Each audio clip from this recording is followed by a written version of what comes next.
Welcome to कुशल अध्ययन point. मैं अभय कुमार आपका स्वागत करता हूं आपकी अपनी फैमिली में। ये ध्यान रखिएगा, आज आपसे मैं ये कहना चाहता हूं कि हमारे इस YouTube चैनल कुशल अध्ययन पॉइंट को सब्सक्राइब जरूर कर लीजिएगा और जो हमारा बेल आइकन है उसे प्रेस कर लीजिएगा, ठीक है। प्लस हमें अभय कुमार सर फेसबुक और इंस्टाग्राम पर फॉलो कर लीजिएगा। आपको वहां पर भी वीडियो मिल जाएंगी, फेसबुक और इंस्टाग्राम पे बेटा, और आपको तो यूट्यूब पर भी वीडियो मिल जाएंगी, ठीक है। मतलब आप जहां जाएंगे वहां पर हमारी वीडियो आपको उपलब्ध होंगी। पर करना क्या है, इसके लिए आप हमें फॉलो कर लीजिएगा, ठीक है। प्लस आज हमारा जो टॉपिक है वो है गलनांक। क्या है बेटा? गलन या गलनांक। गलन या गलनांक की बात कर रहे हैं तो ठोस। अब हम बात कर रहे हैं गलन और गलनांक। इंग्लिश में बोलते हैं मेल्टिंग एंड मेल्टिंग पॉइंट, ठीक है। गलन या गलनांक।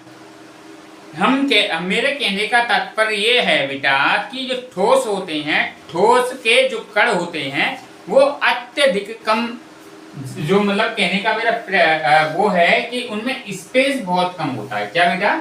ठोसों के अणुओं के मध्य अंतराणुक बल स्थान अत्यंत कम होता है, ठीक है। यहाँ पे मैं आपको लिख कर और आप थे मेरी जो बोलने का वो तरीका है उससे ज्यादातर सुने कि मैं कहना क्या चाह रहा हूँ। जब आप सुनेंगे तो आप यह टॉपिक बहुत अच्छी तरीके से कंप्लीट करने का प्रयास करेंगे, ये ध्यान रखिएगा, ठीक है। मैं मेहनत कर रहा हूं तो मेहनत के लिए आपको भी ऐसे करनी है मेरे साथ, ठीक है। मेरे साथ आपको मेहनत करनी है। मेरे कहने का मतलब ये है कि जो भी मैं आपको इस बोर्ड पे लिखा हूं उसे आप अपने नोट्स बुक में जरूर लिखिएगा, ठीक है। देखो, ठोसों के अणुओं के मध्य, ठोसों के अणुओं के मध्य अंतराणुक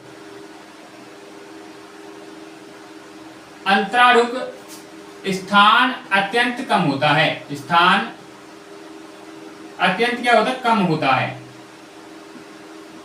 कम होता है, ठीक है। फिर तथा अंतराणुक आकर्षक बल कितना होता है? जो आकर्षण बल होता है अंतराणुक जो आकर्षण बल होता है वो क्या होता है? अत्यधिक अधिक होता है। आकर्षण बल कैसा होता है बेटा? अत्यधिक अधिक होता है, ठीक है। कैसा होता है? अत्यधिक अधिक होता है। देखो, सारा टॉपिक आप अच्छी तरीके से समझ सकते हैं। और क्या होता है? इस कारण एक अणु एक निश्चित त्रिविम जालक से बंधे रहते हैं। इस प्रकार से बंधे रहते हैं, मैं आपको त्रिविम की बात कर रहा हूं। इस प्रकार से एक दूसरे से बंधे हुए हैं, ठीक है। इस प्रकार की संरचना से बंधे हुए हैं। ये क्या ठोस है और इस प्रकार अत्यधिक क्या रखा है? बोल रहा है बेटा, इस कारण एक निश्चित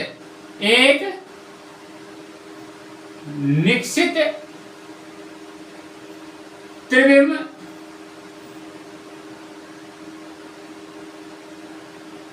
जालक में बंधे रहते हैं, ठीक है। किसमें? त्रिविम जालक में बंधे रहते हैं। फिर क्या होता है बेटा?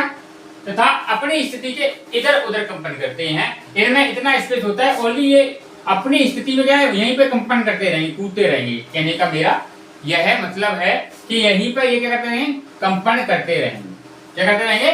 कंपन करते रहेंगे। अपनी स्थिति पे क्या करते रहते हैं बेटा? अपनी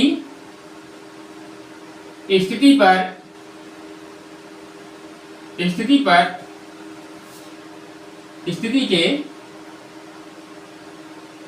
इधर उधर कंपन करते हैं। क्या करते हैं? इधर उधर कंपन करते हैं, ठीक है। देखो, समझना इसमें क्या कर रहा हूं।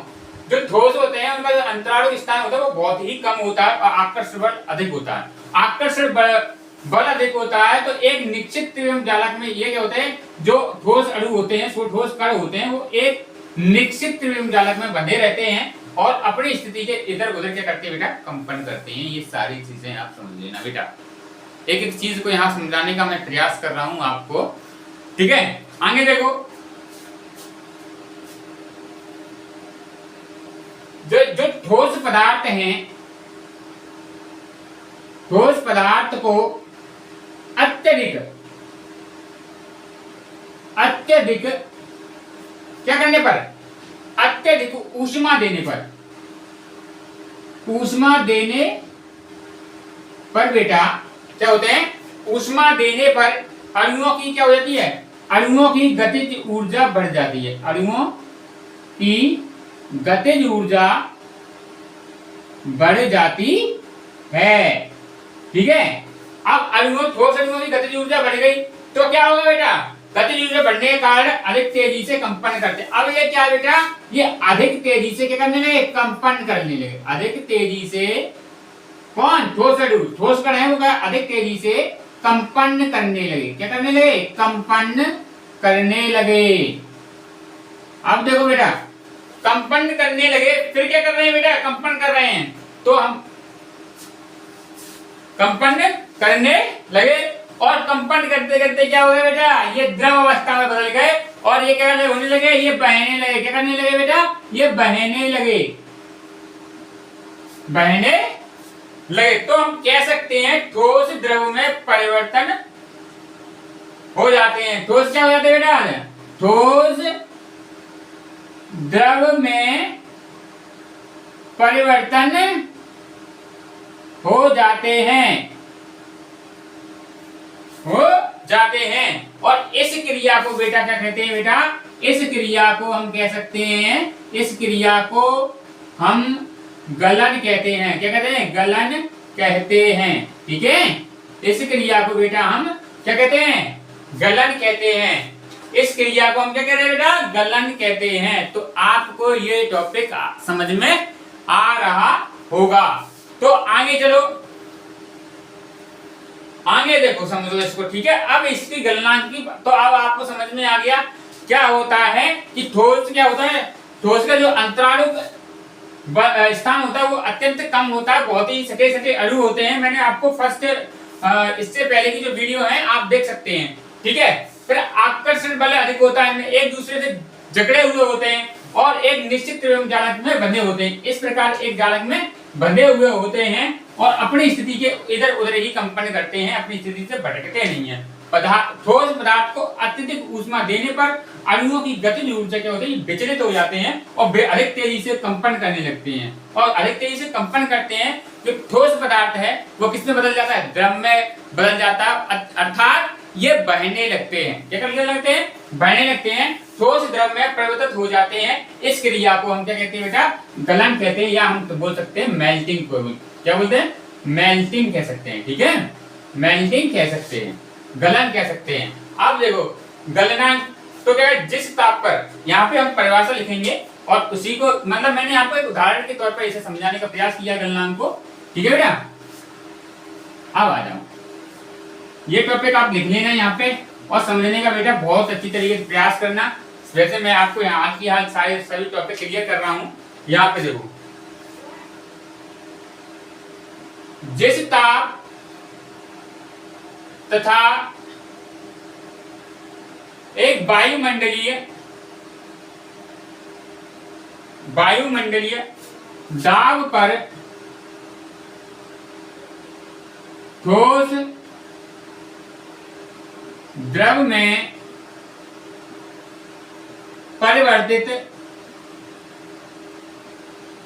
हो जाते हैं, हो जाता है, उसे ठोस पदार्थ का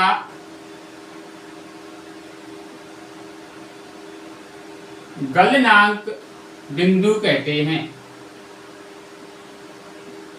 क्या कहते हैं, गलनांक बिंदु कहते हैं, ठीक है। अब देखो, जितना ही अधिक गलनांक होगा और उसके जो ठोस पदार्थ है उसमें उसके जो कण होंगे वो उतने ही आकर्षण ज्यादा करेंगे। ठीक है। और आप बर्फ का जो गलनांक बिंदु होता है बेटा, बर्फ का गलनांक बिंदु क्या होता है बेटा, 0 डिग्री सेल्सियस। 0 डिग्री सेल्सियस क्या होता है, 0 डिग्री सेल्सियस। और उसमें कितना होता है केल्विन में, 273 केल्विन, ठीक है। और लोहे को जो हम कह सकते हैं, जो लोहा होता है, लोहे का जो गलनांक बिंदु होता है बेटा, वो कितना होता है, लोहे का गलनांक बिंदु वो कितना होता है बेटा, वो डिग्री सेल्सियस में होता है 1535 डिग्री सेल्सियस, 1535 डिग्री सेल्सियस। और केल्विन में अगर बात करें तो 1808 केल्विन होता है। कितना बेटा, 1808 केल्विन टेम्परेचर होता है या डिग्री सेल्सियस होता है। तो ये गलनांक वाला आपको टॉपिक यहाँ पे समझ में आया होगा, और मैंने आपको कोशिश की है ये टॉपिक समझाने की। आशा करता हूँ कि ये टॉपिक आपको बहुत अच्छी तरीके से समझ में आया होगा। अब इसके बाद हम जो नेक्स्ट टॉपिक है वो पढ़ेंगे हम हेमन या हेमांक या फ्रीजिंग पॉइंट पढ़ेंगे बेटा। तो वीडियो कैसा लग रहा है ये जरूर बताइएगा, ठीक है।